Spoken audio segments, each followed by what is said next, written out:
बहुत अच्छा लग रहा है। अभी साहब जो शहीदों को रीच चढ़ा के शहीद संभालेंगे।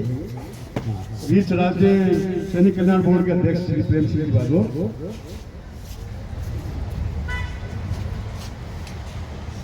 बहुत बहुत धन्यवाद सर। जो लोग बैठ जाए और बाकी लोग सब सबसे चेयर पर बैठ जाए, चलो आराम से चलिए।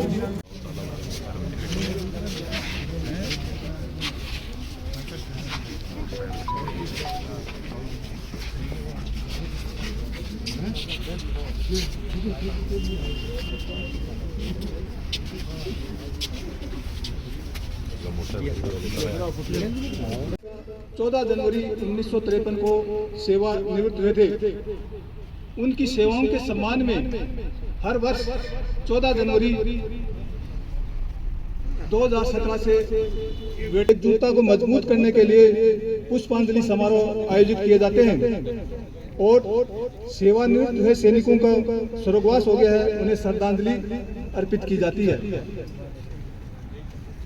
अभी यहाँ पर पधारे हुए सभी शहीद वीरांगना 10 दिसंबर 1973 को शहीद हुए थे।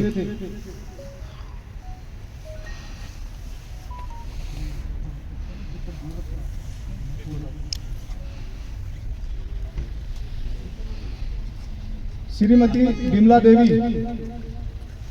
ग्राम पोस्ट शहीद राइफलमैन अर्जन सिंह, राजनीत रेजिमेंट से हैं।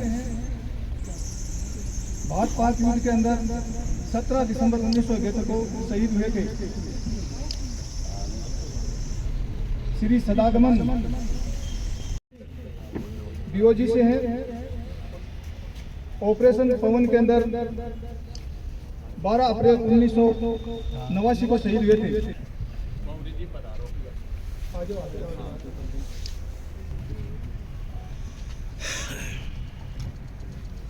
श्रीमती विमला देवी, ग्राम पोस्ट बांसडी कला, पत्नी शहीद हेमाराम जी 97 को शहीद हुए थे। श्रीमती ऑपरेशन विजय में 15 मई 1999 को शहीद हुए थे। ऑपरेशन विजय में 30 मई 1999 को थे। श्रीमती बलकेश बानू, ग्राम पोस्ट रोल साहब सर।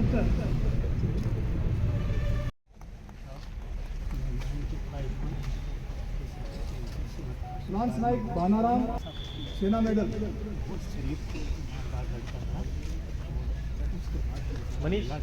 जीडीआर ब्रिजमोहन जी, ग्राम पोस्ट कुंडली, 20 गणेश।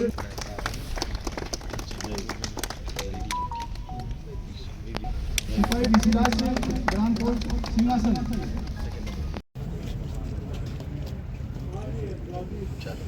थैंक यू बेटा। जैसे कि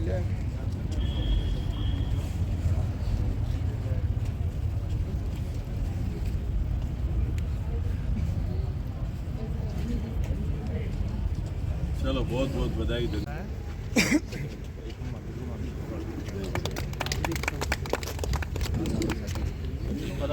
और कोई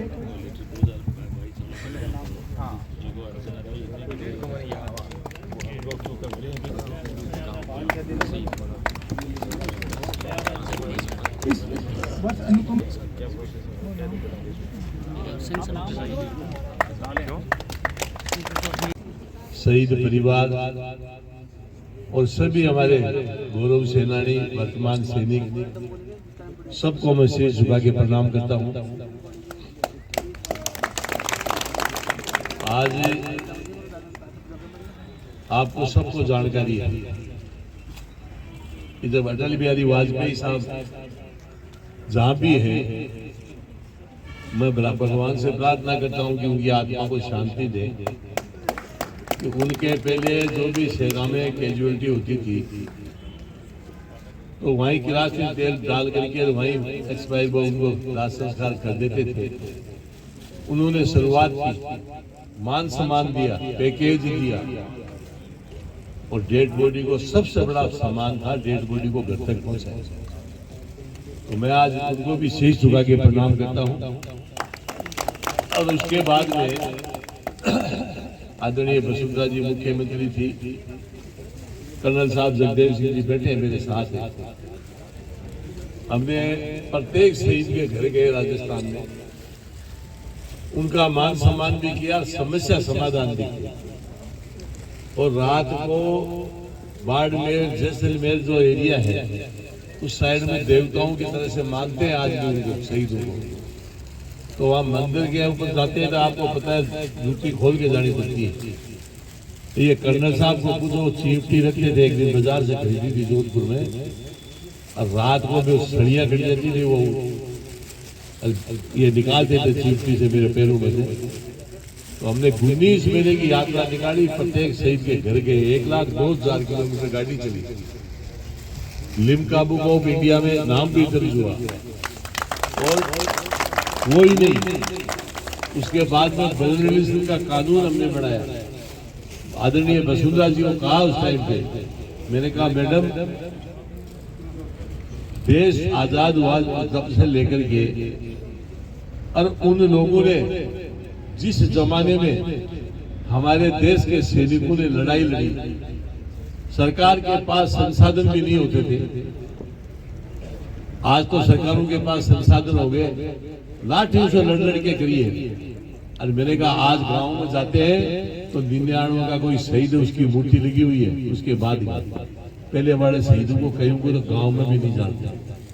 तो ये हमने उनको सुझाव दिया, बड़ी मुश्किल हुई, बहुत टाइम लगा। आप भी समझते हो, आइए अफसरों का उनसे काम करवाना कोई छोटा काम नहीं होता है। हमने कहा कि इनको एक सरकारी नौकरी दो। 60 साल के उनके बच्चे हो गए, 50 साल के हो गए, कैसे नौकरी मिलेगी, कैसे दे सकते हैं। फिर मैंने मैडम को सुझाव दिया कि मैडम बर्नलिज्म का कानून बनाओ, उनका पोता पोती दोहिता कोई भी XYZ परिवार में एक नौकरी मिले। लास्ट में खूब माता पिता के बाद में वो एग्री वे का कानून बना, बहुत से लोगों को नौकरी मिल गई। अभी कर्नल साहब जगदेव सिंह जी भी मुझे बता रहे थे, और अभी मैंने भी जानकारी की है कि गहलोत साहब ने उसको कुछ अड़ंगा लगा दिया, उसको भी शुद्धिकरण कराएंगे, आज कह रहा हूँ आप। और 71 से 99 तक जो बीच में गैप रह गया, उसको भी बर्नलिज्म का इस सरकार से कानून बनवा करके सबको एक एक नौकरी मिले, ये हमारा प्रयास जारी रहेगा। हमारे प्रधानमंत्री नरेंद्र जी मोदी साहब को भी मैं शीश झुका के प्रणाम करता हूँ कि पहले प्रधानमंत्री है इस देश के, जो हर बार जब भी कोई त्योहार होता है सब अपने बच्चों के साथ मनाते हैं, वो बॉर्डर पे जाके और सैनिकों के साथ। इससे बड़ा काम कोई हो नहीं सकता। 43 साल से जंतर मंतर पे धरना था, 43 साल से, लेकिन मोदी जी ने वन रैंक वन पेंशन को भी लागू किया। आज जिनको 5,000 मिलते थे उनको 40,000 मिल रहे हैं। और हमारे यहाँ सैनिक कल्याण अधिकारी जी महिला जी, उनको भी मैं बहुत बहुत धन्यवाद देता हूँ कि ऐसे अवसर बहुत कम मिलते हैं। हमने पूरे राजस्थान को छाना है, इतना एक्टिव लेकर के काम करते हैं। तो आपको भी मैं इस मौके पे बहुत बहुत धन्यवाद देता हूँ। आप ऐसे लगे रहें और लोगों की सेवा करें, और ये तो 100% सेवा का काम है। हमारे जितने भी शहीद वीरांगना है उनका सबका मान सम्मान किया। हमारे जो सैनिक है उनका भी सबका साफा बेरा करके मान सम्मान किया। और ये आदरणीय हमारे मुख्यमंत्री जी भजनलाल जी का राज है, ऊपर मोदी जी का राज है। ये नई नई स्कीम लाते हैं हमेशा, और शहीदों का, सेना के जो लोगों का जितना मान सम्मान इनके राज में हुआ है, अटल बिहारी वाजपेयी को छोड़ के कभी किसी पे नहीं हुआ। इसलिए बहुत अच्छी बात है। जितना मैं समझता हूँ इन लोगों का मान सम्मान किया जाए उतना ही कम। क्यों आज जिस देश में अपने बेटे हैं आप भी हैं, हम भी हैं, ये सारी की सारी इन लोगों के कारण से अपन सांस ले रहे हैं। प्रदेश में कई जो है सैनिकों की अभी तक मूर्ति नहीं लगा पाई है, उसको लेकर क्या प्रदेश में एक भी कोई सैनिक आपके जैसा शहीद परिवार ध्यान में आए कि जिसकी मूर्ति नहीं लगी हो तो आप तुरंत टेलीफोन करें, मैं 10 दिन में मूर्ति भेजूंगा। मेरे पास जो आते हैं उनकी फटाफट 15 दिन के अंदर मूर्ति बना के हम भिजवाते हैं। तो आपके ध्यान में है तो आप बताना मेरे को, 15 दिन के अंदर करें। नीमका थाना जिले को लेकर जो आक्रोश हुआ, कल आपके ऑफिस में भी घुसने का प्रयास किया प्रदर्शनकारियों ने। तो खाली बड़े कोई घुसे हो, बड़े बना के भाई बैठो। ये तो ऊपर सरकार का निर्णय है सर, सरकार जो निर्णय करती है उसको स्वीकार करना पड़ता है। बाकी जिले का आपको बता दूं, मैंने कल परसों वहाँ कहा भी था, मैं आज भी आपके माध्यम से कह रहा हूँ कि ये वहाँ का विधायक है ना, वो चाहता ही नहीं कि नीम का थाना जिला है। इसलिए कह रहा हूँ कि आपको पता है रीचेकिंग की कमेटी बनी, ये कौन कौन से जिले है जिनको रखा जाए, कौन से बड़े। एक दिन वो विधायक जाके कहीं भी एप्लीकेशन नहीं दी, जनप्रतिनिधि है वो, मैं तो आ रहा हुआ हूँ, जनप्रतिनिधि क्या विधानसभा में वो बैठते हैं, उनको जाना चाहिए, कमेटी के सामने जाना चाहिए। अब वो कहे सीएम बीजेपी का है, मैं नहीं जाऊँगा, तो उसका तो हमारे पास क्या इलाज। अब सीएम तो 5 साल बीजेपी का जनता ने वोट दिया, उनको बनाए, जाना ही पड़ेगा काम। इसलिए उनको तो सिर्फ नाटक करना है, राजनीति करनी है, उनको जिले से कोई मतलब नहीं। डोटासरा का कहना है कि 1 साल में भाजपा ने कुछ नहीं किया, भाजपा सरकार ने ग्राउंड पर। वो ग्राउंड पे किया नहीं किया, वो तो ये जनता मोड़ लगाती है। आपको पता है 5 सीट जीती है अभी विधानसभा की, 1 थी भारतीय जनता पार्टी की, 4 कांग्रेस की जगह बीजेपी जीती है। जनता ने मोड़ लगाए कि भाई भजनलाल जी कैसा काम कर रहे हैं, काम बहुत शानदार कर रहे हैं, आगे भी बहुत बढ़िया काम होंगे। डबल इंजन की सरकार है, ऊपर मोदी जी हैं, यहाँ भजनलाल जी हैं, शानदार काम होंगे। आगामी बजट को लेकर के किस तरह की योजना रहेगी जिले में? बजट का तो मेरी बात सुनो, बनाएंगे, अभी आज क्या बता सकते हैं हम लोग, लेकिन जो आई हुई है उस कमेटी में जो लोग बैठते हैं, हम भी सुझाव दे देते हैं, हमारे पास कोई आता है तो भेज देते हैं उनको, अच्छा ही बजट आएगा आपसे। Thank you.